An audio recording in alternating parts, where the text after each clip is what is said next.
The scorching summer sun of 1266 beat down on the Holy Land like divine fire. From atop the walls of Safed Fortress, Grand Master Leonardo of the Templars surveyed the horizon with a seasoned eye.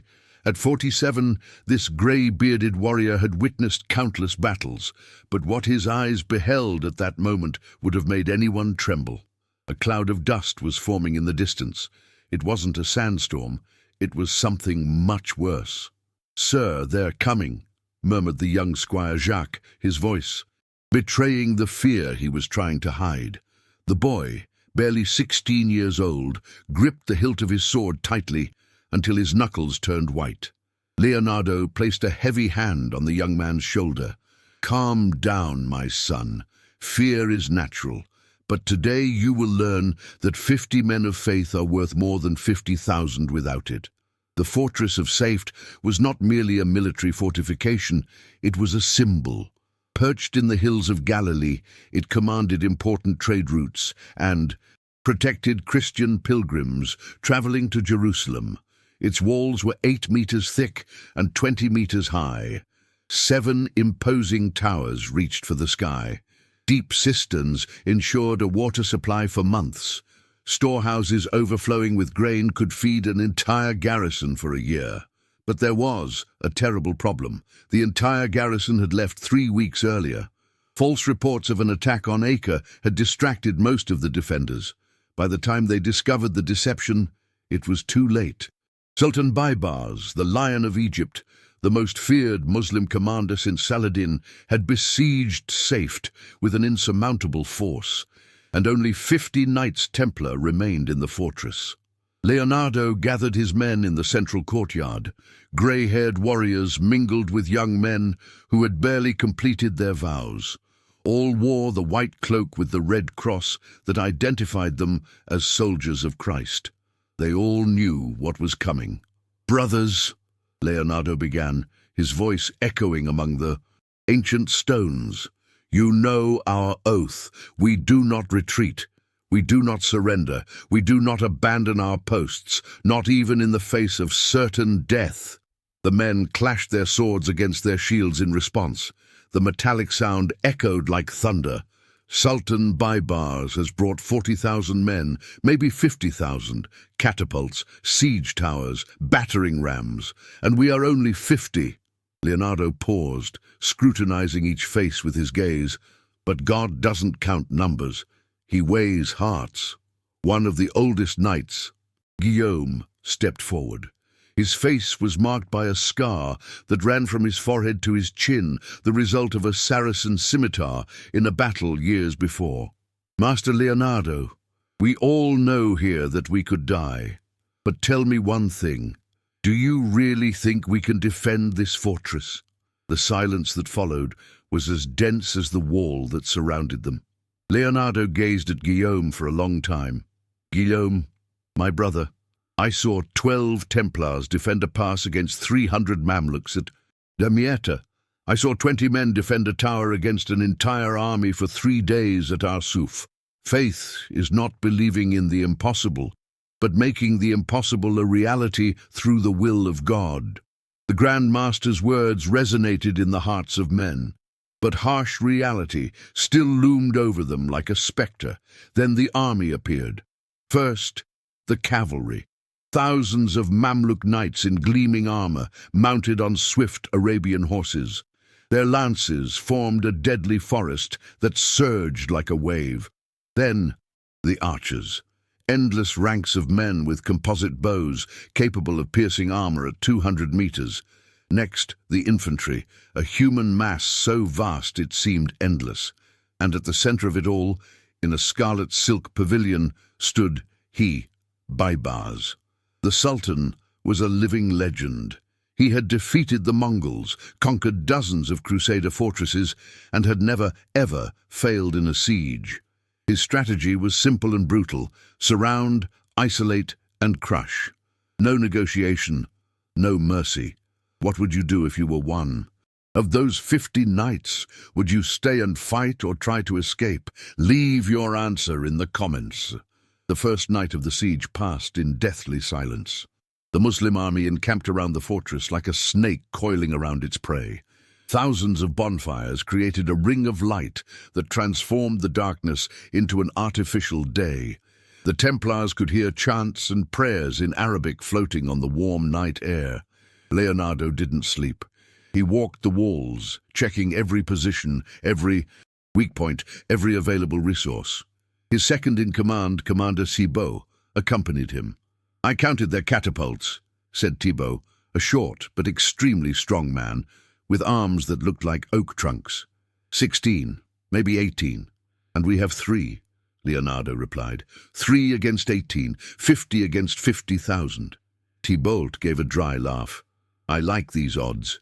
Leonardo smiled for the first time since the siege began. "You've always been terrible at math, my friend." But they both knew that humor was just a way of dealing with fear. The next morning, Baibars sent his first messenger. A tall man, wearing a white turban and elegant clothes, rode to the main gate with a white flag. His voice was clear and confident. "Sultan Baibars, guardian of Islam, conqueror of fortresses, scourge of crusaders, presents his terms. Surrender now and your lives will be spared. You may depart for Acre with your weapons and your honor. Resist, and when this fortress falls, and it will fall, every man will be crucified on its walls." Leonardo appeared on the parapet. His answer was brief and definitive. "Tell your sultan that safe does not belong to men. It belongs to God. And God does not negotiate with those who threaten his servants."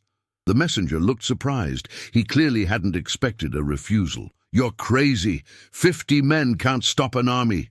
"We are not 50 men," Leonardo shouted. "We are 50 Templars. There is a difference that your sultan will learn." The messenger left, and an hour later, all hell broke loose. The Muslim catapults roared like ancient dragons. Stones the size of wine barrels streaked through the air, hissing like death.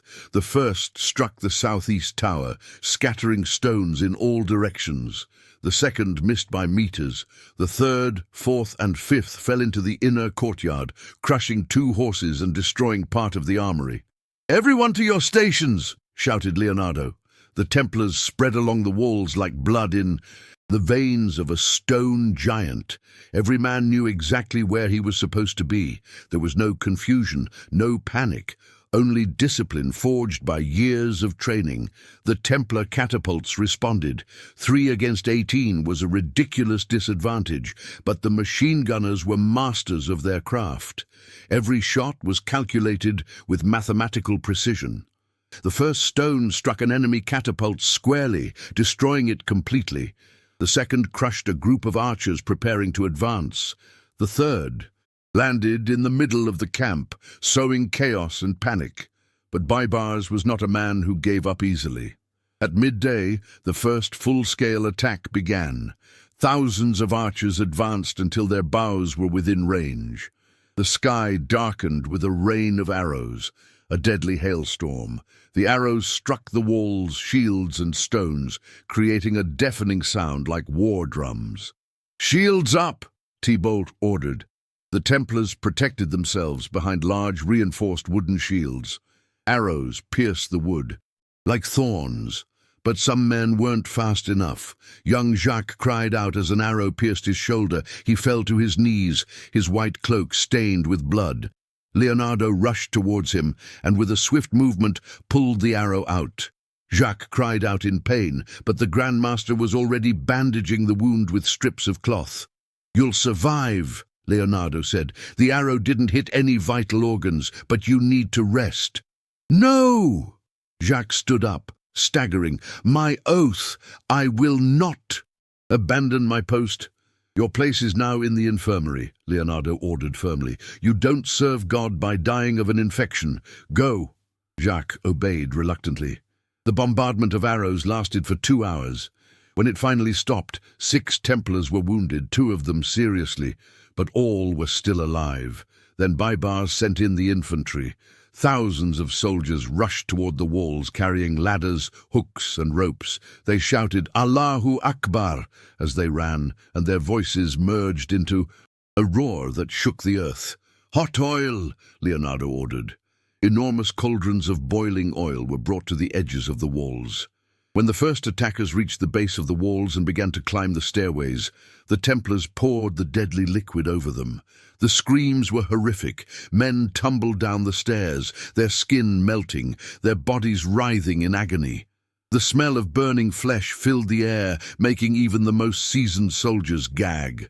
But for every man who fell, 10 more followed him. Do you think the Templars will be able to resist, or is the Muslim army simply too large? Comment what you think will happen. The assault continued until sunset. Endless waves of soldiers attacked the walls simultaneously from all sides. This was Baibar's strategy, to use his numerical superiority to force the defenders to spread out, creating weak points and then breaking through them. But Leonardo knew this tactic. He had studied all of Baibar's sieges, all his victories, all his patterns, and he prepared a counter-strategy. "Abandon the northern wall," he ordered. Thibaut looked at him as if he had gone mad. "Sir, that will leave the entire northern flank unprotected." "Exactly," Leonardo replied with an icy smile. "That's what I want." Thibaut obeyed reluctantly. The 6 Templars defending the northern wall retreated to the side towers, leaving that section seemingly undefended. The Muslim commanders noticed immediately. Shouts in Arabic echoed across the battlefield. Hundreds of soldiers repositioned themselves to the north, seeing an opportunity to break through the defenses. They launched their attack with ladders, hooks, and shouts of victory. The first ladders were propped against the walls. Dozens of men began to climb. 50, 100, 200. "Now," Leonardo whispered. The stones crumbled beneath the attackers' feet. The Templars had been working for 3 days before the start of the siege, secretly weakening a section of the northern wall. From the outside, it appeared solid. Inside, it was held up only by strategically placed wooden supports. When Leonardo gave the signal, the men in the towers cut the ropes that held those supports. The north wall collapsed outward like an avalanche of stones. 200 Muslim soldiers were instantly buried under tons of rock. Others fell into the deep pit that had been concealed by a thin layer of wood and earth. The pit was 6 meters deep and filled with sharpened stakes. The cries of the dying echoed through the night. Baibars watched from his pavilion, his face contorted with barely contained fury. He had lost 300 men in a single trap. Worse still, the morale of his troops was at rock bottom. "Who is in charge of that fortress?" he asked his advisor. "Leonardo de' Medici, my sultan, one of the most experienced Grand Masters of the Templars. He fought in 23 battles and never lost a fortification under his command." Baibars frowned. "Then I'll be the first to defeat him." But Leonardo wouldn't give up. He knew he'd only won the first round of a deadly game, and Baibars was just getting started. On the second night, the Sultan changed tactics. If brute force didn't work, he would resort to cunning. The Muslim engineers began to excavate, not trenches, but tunnels. The idea was simple yet devastating. Excavate beneath the walls, create underground chambers supported by wooden beams, fill them with flammable material, and then burn it all.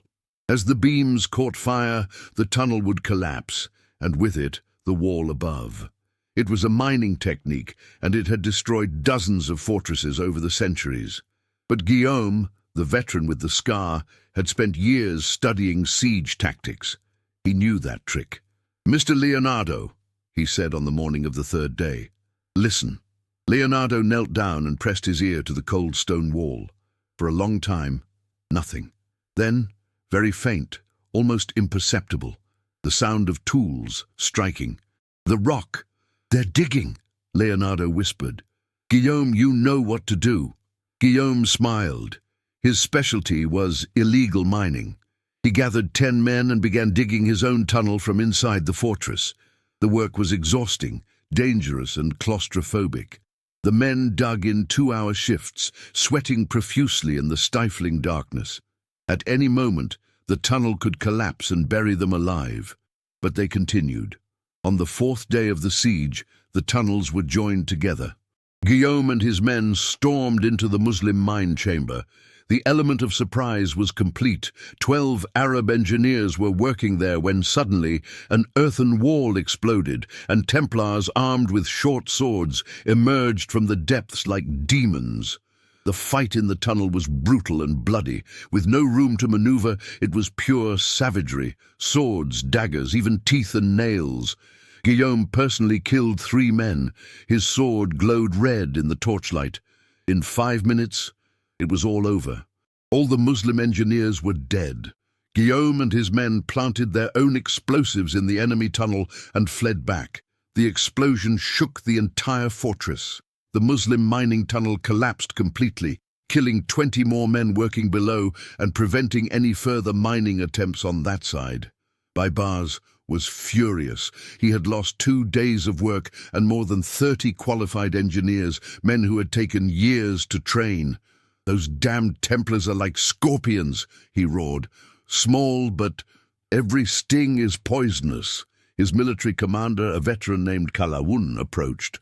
"My Sultan, perhaps we should reconsider. This fortress is costing us too many men." "No!" Baibars slammed his fist on the wooden table, making the wine glasses jump. "I never retreat from a siege. Never! Even if I have to sacrifice 1,000 men, 10,000, I will take this fortress." But even Baibars was beginning to have doubts. How could 50 men be causing so much trouble? The answer was simple. Discipline, strategy, and something that no number could overcome. An absolute will to never give up. On the morning of the 5th day, the Templars did something completely unexpected. They attacked. Exactly.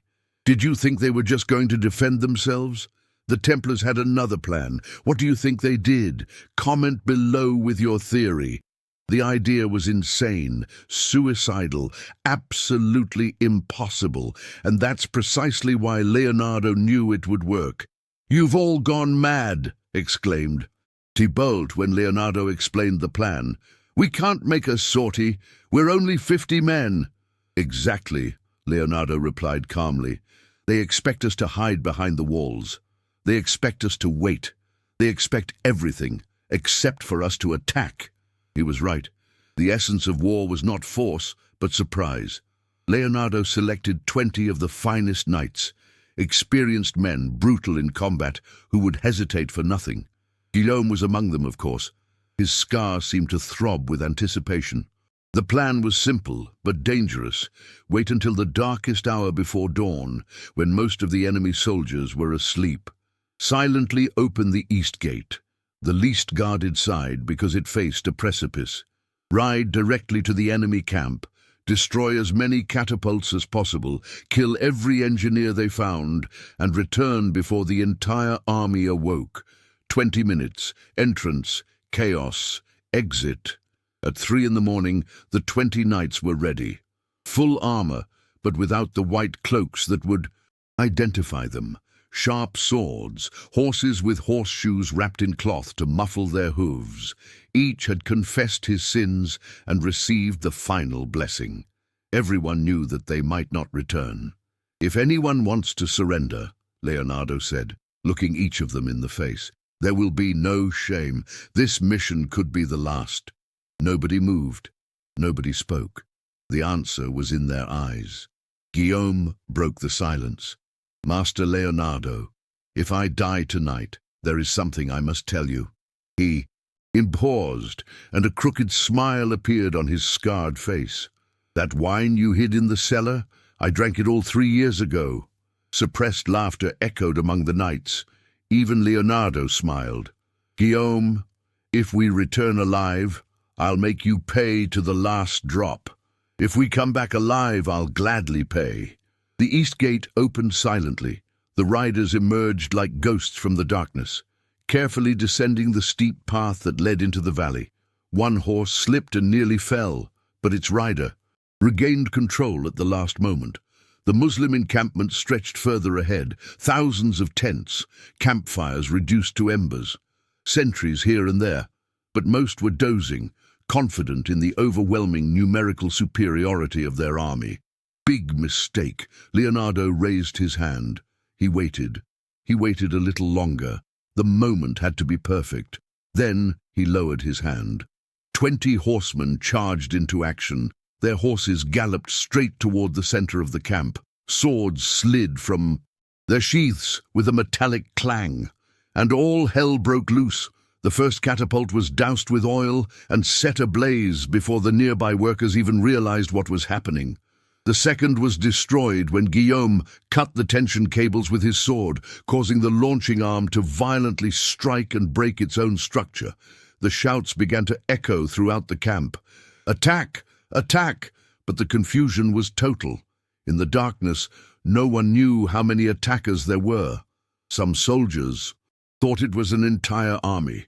Others ran aimlessly, tripping over tent ropes and knocking each other down. The Templars did not stop. They were like a lethal lightning bolt, tearing through tents, killing guards, sowing chaos.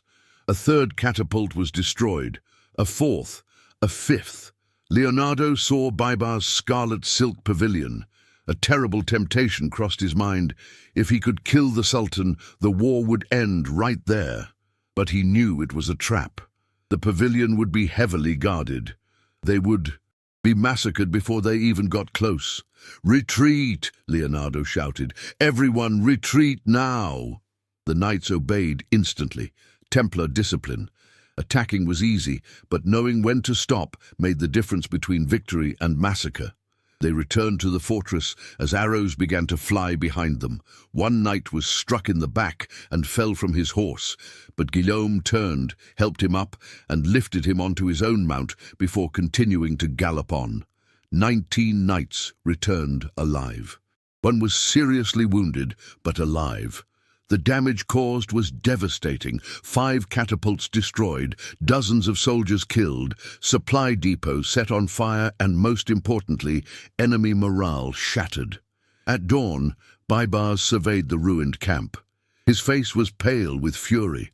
5 of his prized catapults, machines that had cost fortunes to build, lay among smoldering ruins. "How?" he hissed. "How do 50 men do that?" Calawun, their commander, replied cautiously, "My Sultan, these are not ordinary men. They are Templars. Each one of them is worth 10 of our soldiers." "Then I'll send 500 to each of them," roared Baibars. And that's exactly what he did. On the 6th day, Baibars launched the biggest heist yet.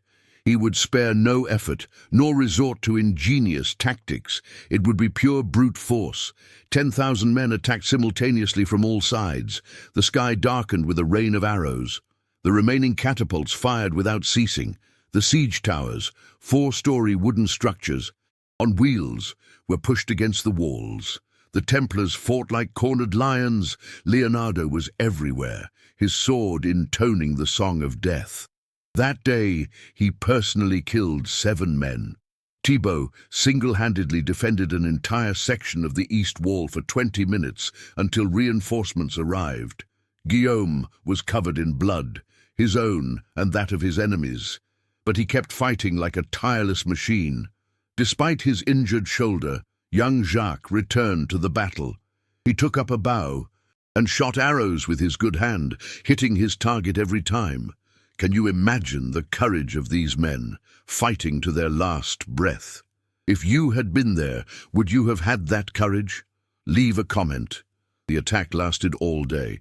There was no pause, no rest. It was kill or be killed every second for 12 straight hours. As the day wore on, Templar casualties began to mount. 2 knights were killed by arrows. 3 were seriously wounded, too bad to continue fighting. 5 were wounded, but still fit for combat. Of the original 50, only 43 were fit to fight. But the enemy had lost more than 1,000 men. When the sun finally set, Baibars ordered a retreat. But this time, it wasn't a strategic retreat. His troops were exhausted, terrified, and on the verge of mutiny. The soldiers whispered in the camps, "This fortress is cursed. They have demons fighting alongside them. They are not men. They are genies dressed in white." Superstition was a powerful weapon in ancient warfare. and the Templars, with their reputation as mystical and fanatical warriors, naturally fueled these fears. Leonardo knew it, and he decided to use it. On the seventh night, he gave a strange order. He commanded the remaining 32 knights to light torches and march along the walls in specific patterns. From a distance, it appeared there were many more defenders. The Templars shouted orders to imaginary soldiers, creating an echo that suggested the presence of hundreds of men. It worked. Reports reached Baibar's pavilion saying that reinforcements had arrived at the fortress during the night. But Kalawun was no fool. "My Sultan, it's a trick. They're trying to make us believe they are more numerous." "I know it's a trap," Baibar shouted, "but it doesn't matter, trap or not. Every day we spend here is a day we don't conquer other fortresses. This campaign should have ended in 3 days. 7 have already passed." He was right. Time was the enemy of any besieging army. Supplies were running low. Disease spread in the overcrowded camps. Morale plummeted. And every day a fortress held out was devastating propaganda for the enemy. "I'll finish this tomorrow," Baibar said in an icy voice. "Prepare everything. All remaining catapults, all siege towers, all infantry, all cavalry. Tomorrow at dawn, we either take this fortress or we die trying." Inside Safed, the situation was desperate. Of the original 50 knights, only 32 remained fit. To fight, the wounded crowded the small infirmary. Arrows were running low. The hot oil had dwindled to 2 cauldrons. Parts of the walls were damaged and weakened. One of the northeast towers had been severely damaged by a catapult. Leonardo gathered his men for the last time. "Brothers," he began, his voice tired but firm, "tomorrow will be the final assault. Baibars will unleash everything he has against us, and I won't lie to you. We may not survive." The men listened in silence. Many had bloodied bandages.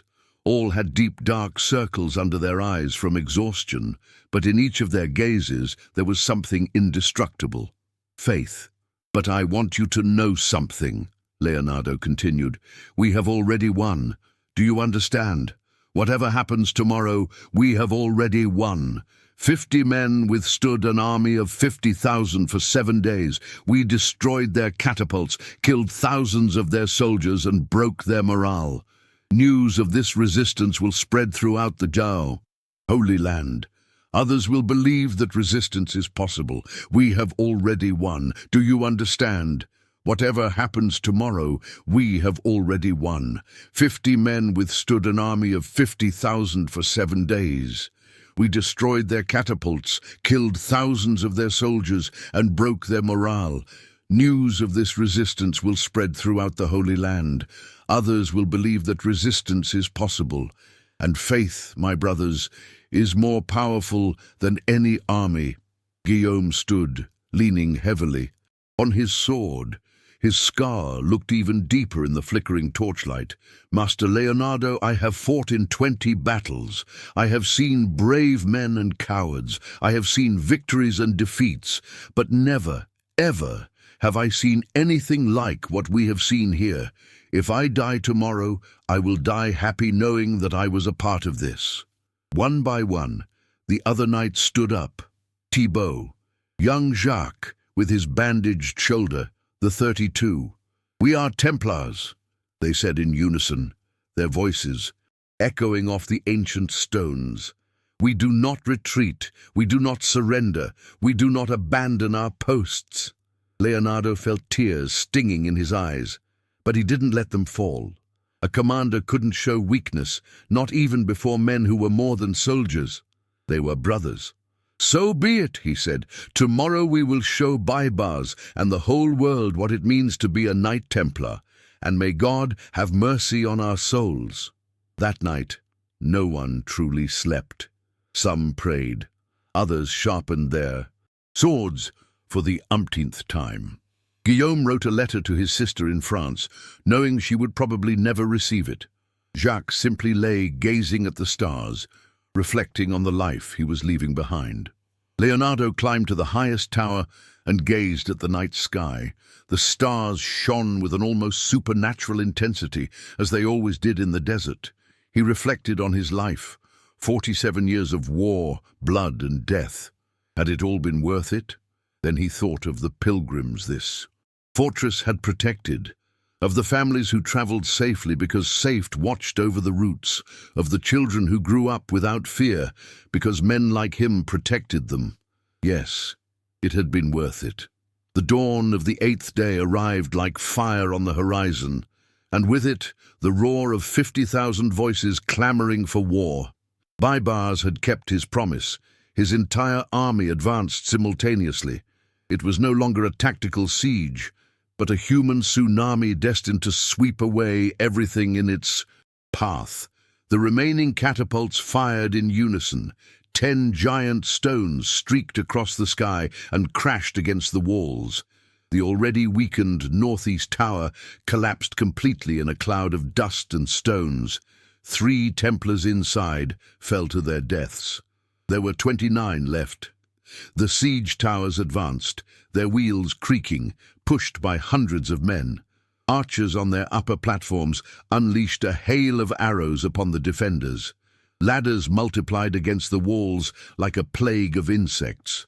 "Positions!" shouted Leonardo, but his voice was almost lost in the deafening noise of the battle. The Templars fought with the fury of those who had nothing left to lose. Their swords moved so swiftly they resembled flashes of silver.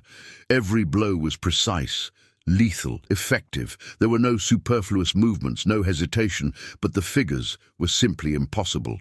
A siege tower reached the eastern wall. Its bridge crashed down, and dozens of Mamluk soldiers rushed across. Thibaut was there.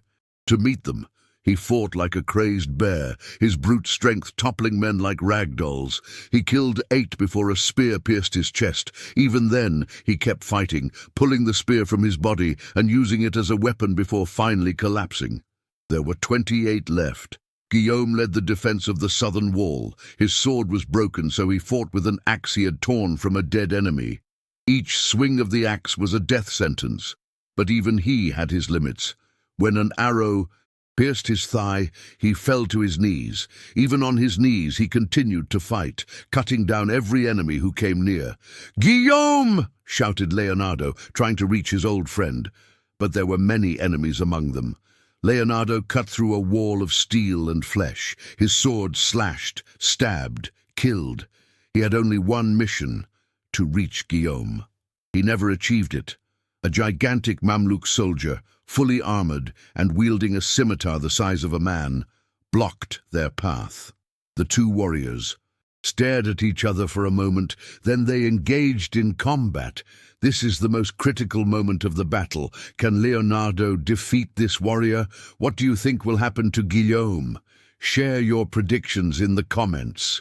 The fight between Leonardo and the Mamluk warrior was epic. Sword versus scimitar. European technique versus Arab style. Experience versus youth. Both danced the deadly dance of war. Every move calculated, every blow potentially fatal. Leonardo was older, but more experienced. He anticipated his opponent's movements, dodging by mere centimeters and counterattacking with surgical precision. But the Mameluke was as strong as a bull and as swift as a snake. His scimitar whistled through the air, forcing Leonardo to retreat step by step. The final blow came from an unexpected place. Jacques, the young squire, appeared out of nowhere and plunged a sword into the Mameluke's back. The giant warrior staggered, surprised, and Leonardo seized the opportunity to sink his sword into the enemy's neck. "Jacques!" Leonardo exclaimed, his breath ragged. "You should be in the infirmary." "With all due respect, sir," the young man smiled, blood from his wounded shoulder staining the entire left side of his body. "Go to hell!" Leonardo laughed despite everything. That boy had become a true Templar. But the laughter died away when they saw Guillaume. The veteran was surrounded by 6 enemy corpses, but his own remained motionless, the axe still clutched in his lifeless hand. His open eyes gazed at the sky, and on his scarred face was an expression of peace. "Rest, old friend," whispered Leonardo. "Your work is done." There were 27 Templars left. The battle raged on for another 2 hours. The sun climbed higher in the sky, turning the fortress into an oven. Bodies littered the walls, hundreds of enemies, and now nearly half of the defenders. Leonardo knew it was the end. There was nowhere to go, no more tricks, no more miracles. Then something impossible happened. A cloud of dust appeared from the western horizon. It wasn't a sandstorm, it was cavalry crusade. At last, the relief army of Acre had arrived. 2,000 knights, under the command of the Count of Jaffa, rode in battle formation. Their lances gleamed in the sun like a silver forest. Their banners waved, the Jerusalem cross, the lions of Acre, and, in the center, the white mantle and red cross of the Templars. Baibars saw the cavalry and knew immediately that the situation had changed. His army was exhausted after 8 days of a failed siege. Their morale was at rock bottom, and now they were facing fresh cavalry attacking from the rear. "Retreat," Baibars ordered, and for the first time in his career, there was genuine bitterness in his voice. "Organized retreat. Save as many catapults as you can. Advance." The Muslim army began to retreat, but it was not a chaotic retreat. Baibars was too skilled a commander to allow that. It was an organized retreat, with the rear guard covering the escape of the rest. But without a doubt it was a retreat. Failure. Leonardo fell to his knees amidst the ruins of Saft. Tears streamed freely down his face. They were not tears of joy or sorrow, but tears of sheer exhaustion, relief, and something too sacred to be put into words. "We did it," he murmured. "Oh my God, we really did it." Jacques sat beside him, weeping as well. The 27 surviving Templars, some barely able to stand, gathered on the walls and watched as Baibars' army retreated like a receding tide. When the Count of Jaffa and his knights entered the fortress an hour later, what they found left them speechless.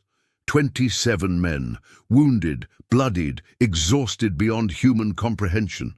The walls destroyed, corpses everywhere, hundreds of enemies, 23 fallen Templars. The fortress seemed to have suffered the apocalypse. "My God," whispered the Count, how many men did you need to hold that up?" Leonardo stood up slowly, leaning on his sword. 50, sir. We'll start with 50. 50? The Count looked around incredulously.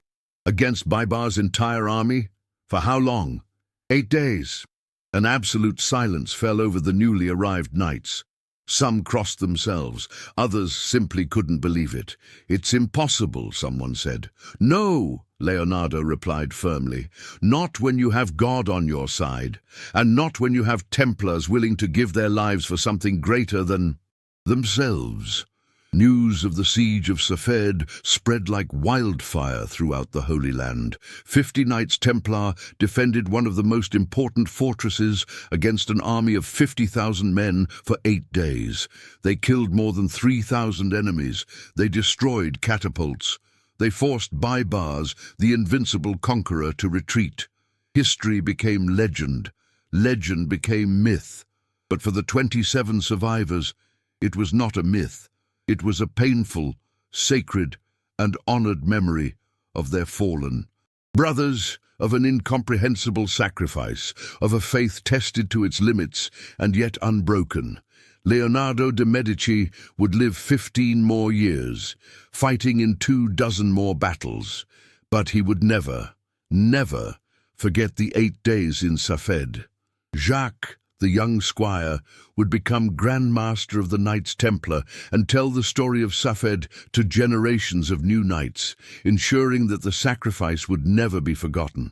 And in the taverns of Acre, in the courts of Jerusalem, in the castles of Europe, men told the story in low voices with reverence. "Have you heard of the 50? The 50 who stopped an army? They say angels fought alongside them. They say the very hand of God protected them. Perhaps angels, perhaps God, or perhaps simply men, ordinary men who believed in something so deeply that they became extraordinary. Leonardo never knew for sure, but on quiet nights, when he closed his eyes, he would swear he heard Guillaume's voice laughing, Thibaut giving orders, the 23 fallen soldiers singing the battle hymns that once echoed within the walls of Safed. And she smiled, because she knew the truth. They had not died in vain. They died like Templars. And you? What did you think of this incredible story of courage and faith? Would you have the same courage as the Templars? Comment below. What was your favorite part? The lucky surprise, Leonardo's struggle, Guillaume's sacrifice. Leave a comment telling us which moment impacted you the most. And if you know other stories of impossible battles, share them with us.